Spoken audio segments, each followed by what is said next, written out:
A for C, all for Christ. పరిశుద్ధుల సంఘములన్నిటిలో దేవుడు సమాధానమునికి కర్త గాని అల్లరికి కర్త కాడు. ఆరాధనీయుడా, అద్వితీయ దేవుడా, గడిచిన వారమంతా మమ్మల్ని మీరు ఎక్కల చోటన భద్రపరిచి మరొక ఆదివారమున ఆలయంలో మిమ్మల్ని ఆరాధించే భాగ్యం ఇచ్చినందుకే మీకే స్తోత్రములు తండ్రి.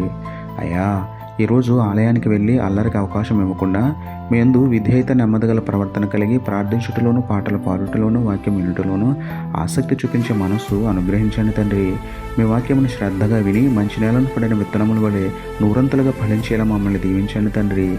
మా పాపములన్నీ ఒప్పుకొని విడిచిపెట్టి మీ శరీర రక్తములైన రొట్టె ద్రాక్షారసమును యోగ్యముగా స్వీకరించి మా మరణాంతం వరకు, మీరు అక్కడ పర్యంతం వరకు మిమ్మల్ని ప్రకటించే భారము, భాగ్యము అనుగ్రహించమని వేడుకుంటూ, పాపులమైన మా కొరకే మీ పరిశుద్ధ రక్తాన్ని చెల్లించిన మీకే స్తుతులు చెల్లించుకుంటూ, నమ్ముటని వలనైతే నమ్మువానికి సమస్తమును సాధ్యమే అన్న విశ్వాసంతో యేసయ్య పరిశుద్ధ నామములో ప్రార్థించి పొందుకున్నాము పరమ తండ్రి.